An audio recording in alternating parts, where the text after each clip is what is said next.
देख रहे हैं अनोखी सच न्यूज़। हमारे साथ अनिशा दुबे जी हैं, इनसे हम बात करने का प्रयास कर रहे हैं। ये एक माउंटेनर गर्ल है और बहुत बहुत ऊंचे पहाड़ों में चढ़ाई करती है। तो अनिशा जी, सबसे पहले अनोखी सच न्यूज़ में आपका स्वागत है। अनोखी सच तक चैनल का बहुत बहुत धन्यवाद जी। और अनिशा जी, आप ये बताइए कि कौन सा बड़े पहाड़ में चढ़े थे कि आपको बहुत डर लगा था उस टाइम पे? पहले यहाँ से स्टार्ट करते हैं। डर तो देखिए कहीं नहीं लगा, मतलब एक्साइटमेंट था, मतलब जुनून था, ड्रीम था मेरा। तो एक्साइटमेंट था ज़्यादा जाने का, एक्साइटमेंट के चक्कर में डर नहीं लगा। और हाँ, सबसे ज़्यादा डिफिकल्ट अगर रहा तो माउंट एवरेस्ट का बेस कैंप रहा, क्योंकि वो माउंट एवरेस्ट था तो सच में अपने आप में बहुत हार्ड है वो।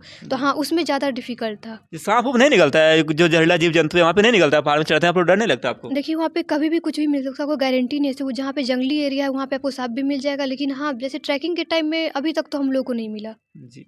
अच्छा अनिशा जी, आपके साथ कोई आपके जैसे सहयोगी होंगे या जो आपके साथ इनकी माउंट माउंट पे चढ़ रहे होंगे, उनको कभी किसी का डर लगा है सांप उप को लेकर के, जीव जंतु से?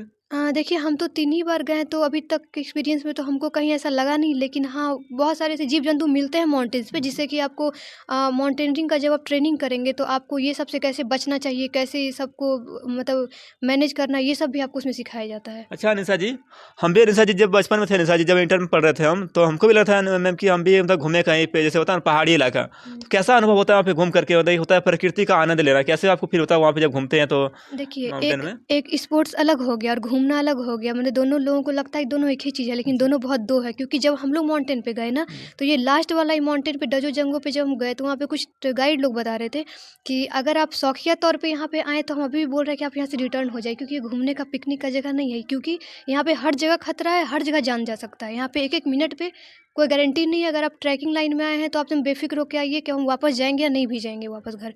तो घूमना और ट्रैकिंग दोनों अलग-अलग चीज़ें हैं। माउंटेन पे घूमने भी लोग जाते हैं, ट्रैकिंग भी जी। जाते हैं। घूमने में आपको परमिशन नहीं लगेगा, लेकिन ट्रैकिंग में आपको परमिशन लेना पड़ेगा।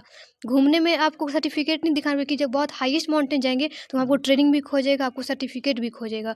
और माउंटेन्स में घूमने का नहीं है, क्योंकि वो रिस्की चीज़ है। वहाँ पे आपका जान जा सकता है इस तरह अच्छा में। अनिशा जी, जब ऊपर जब चढ़ते हैं अनिशा जी पहाड़ पे, तो आपको कैसा फील होता है वहाँ ऊपर जाके? मतलब जैसे ऑक्सीजन का लेवल घट जाता होगा या फिर बहुत अच्छा जैसे होता है ना कि ऊपर चढ़ रहे तो कैसे लगता होगा? आप नीचे देखते हो तो कैसे दिखता है नीचे का वहाँ का मतलब कि आप जैसे नज़ारा? आगे बढ़ते जाएँगे तो नीचे का तो कुछ दिखाई नहीं देगा, क्योंकि बहुत मतलब कि बहुत बादल-वादल टाइप का रहेगा। मतलब इतना नेचुरल सीन, मतलब कि इतना खूबसूरत, मतलब एक लगेगा जन्नत है। जी। लेकिन वो जितना ही जन्नत है ना, जी। उतना वो डेंजर भी है। मतलब कि जितना खूबसूरत लगता है, वहाँ पे मतलब सामने समझिए एक जन्नत में हम आके और बहुत अजीब फ़ील हो रहा होता है कहाँ कि पे सोते हैं, कहाँ पे क्या खाना उन्हें खाते हैं, इसके बारे में कुछ जानकारी देना चाहेंगे? हम लोग के पास टेंट रहता है। टेंट हम लोग जितना सब कुछ कैरी करके, टेंट रहता है हमारा सोने का। टेंट कहाँ पे लगाते हैं पहाड़ी में? टेंट लगाने हाँ, का कहाँ जगह मिल जाता है जैसे आपको? पहाड़ पे कोई ऐसा जगह जहाँ पे लग सके, मतलब थोड़ा-सा भी अगर जगह मिल जाए, जैसे एक टेंट में 2 से 3 लोग आराम से आ जाते हैं। तो हम जी। लोग ऐसी जगह पे लगते हैं, डर तो है वहाँ पे भी लगाने का, लेकिन थोड़ा ऐसा जगह जहाँ पे अगर लग जाए, तो हम लोग थोड़ा मैनेज करके वहाँ पे लगा लेते हैं टेंट। अच्छा अनिशा जी, वहाँ पे मेल फीमेल दोनों यानी कि पहाड़ पे चढ़ते हैं कि सिर्फ आप लोग फीमेल ही चढ़ते हैं? देखिए वहाँ पे कोई ना एज लिमिट है, मतलब वहाँ पे ऐसे कम उम्र के बच्चे को तो ट्राई नहीं करना चाहिए। जी। जैसे वहाँ पे 5 साल का बच्चा भी चाहे तो उसको भी अलाउ मिलेगा, और 90 साल का कोई बुजुर्ग जाएगा तो उसको भी अलाउ करेगा। ऐसे हम अच्छा। जब माउंटेन पे जाते हैं, तो जी। इंडिया से तो बहुत कम लोग एजेड जाते हैं, लेकिन हम वहाँ देखते हैं विदेश के वहाँ पे आधा ज़्यादा आपको 60 प्लस लोग ही मिलेंगे। जी। आपको मतलब एकदम एजेड एजेड बुजुर्ग आपको महिला और जो भी जेंट्स मिलेंगे। मतलब जो हमारे बिहार में जिनको हम लोग दादा-दादी बोलते हैं, वो वहाँ जी। पे ट्रैकिंग कर रहे होते हैं। तो घूमने के नज़रिए से हम जाता है कोई कि अनिशा जी वहाँ पे? जैसे घूमने के नज़रिए से कोई जाना चाहता है तो घूम सकता है जाके वहाँ पे, जहाँ पे आप? घूमने के लिए आप जैसे घूमने का माउंटेन अलग हुआ और जी। ट्रैकिंग का अलग हुआ। आप वहाँ घूमने के पर्पज़ से नहीं, क्योंकि स्पोर्ट्स में आ गया। जी। घूमने के लिए आया, जैसे कि आप घूमने का एक लिमिट होता है, मतलब हाइट का। वो आपको कम ही जी। हाइट में घूमने का एक अलग हो गया, ये मतलब दोनों में बहुत अंतर है। जी। अनिशा जी, आपकी जो मम्मी है अनिशा जी, यानी कि नेपाल की रहने वाली है। नहीं, मेरी मम्मी है बिहार की ही, जी। और मेरी मम्मी का झारखंड नहर हुआ। जी। और लेकिन मम्मी का, मेरे नाना का जो पोस्टिंग था वो उस टाइम, जिस टाइम मम्मी लोग वहाँ पे स्कूलिंग कर रही थी, जी। उस टाइम नाना का पोस्टिंग नेपाल था। जी, नेपाल से लगाव है अनिशा जी आपको? नेपाल नेपाल कभी गए हैं आप? हाँ, जैसे कि मेरा जो बेस कैंप था माउंट जी। एवरेस्ट, वो तो नेपाल में ही है। जी। तो नेपाल पहले मम्मी से सुनते थे, नेपाल बहुत खूबसूरत है, मम्मी का जन्म हुआ वहाँ सुनते थे कि मम्मी बताती जी। थी, मेरा स्कूलिंग हुआ।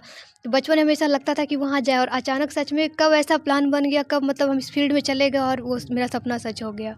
जी, नेपाल जाते हैं अनिशा जी, तो कैसे फ़ील होता है अनिशा जी? नेपाल एक होता है मतलब इंटरनेशनल कंट्री है, यहाँ से मतलब मानवीय भी देश है। तो वहाँ पे जाने में कैसा फील होता है? नेपाल जाने हम लोग भी चाहते हैं और हमारे दर्शक भी चाहते हैं, तो बताना चाहेंगे कुछ आपसे? नेपाल बहुत ही फ्रेंडली जगह है, बहुत ही आपको वहाँ पे मिलनसार लोग मिलेंगे, बिल्कुल अपनों के जैसा फीलिंग आएगा, वहाँ पे लोग बहुत ही कोऑपरेटिव है। घूमने के लिए अगर आप नेपाल जाना चाहें, नेपाल, काठमांडू, धरान हो गया, तो ये घूमने के लिए बेस्ट प्लेस है और वहाँ पे कम से कम बजट में लोग आप वहाँ घूम सकते हैं जाके। मतलब अगर आपको इंटरनेशनल जगह कम से कम बजट में घूमना है, तो आप बिल्कुल आप नेपाल ही कोई जाइए। वीज़ा वूज़ा का ज़रूरी पड़ता है क्या? नहीं, मतलब नेपाल ही एक ऐसा है जहाँ पे ना आपको कोई वीज़ा लगेगा, ना कोई पासपोर्ट लगेगा, आप ट्रेन से जाइए, बस से जाइए, आप जिस चीज़ से जैसे जाना जाना हम तो जा चाहें, सकते हैं हाँ, आप। जैसे जाना चाहें जा सकते हैं आप। अच्छा निशा जी, एक सवाल आपसे रहेगा कि निशा जी आपको कोऑपरेट कौन करता है? आपके फैमिली मेंबर में आपके पापा नहीं हैं निशा जी, आपकी मम्मी आपको कैसे सहयोग करके इतना दूर तक पहुँचा रही है कि आप खर्च कहाँ से मैनेज कर लेती हैं निशा जी? इतना आपको मतलब आपको करने का जो इतनी जुनून है? देखिए, ऐसे तो मेरे जो भी मेरा खर्च घर का जो मेंटेन होता है, सारा मेरे नाना-नानी की फ़ैमिली से होता है। पहले नाना थे, ज़िंदा थे, तो वो नाना देते थे, लेकिन अब वो जब डेथ कर गए, तो मेरी मौसी और मामा लोग मेरा चला रहे हैं।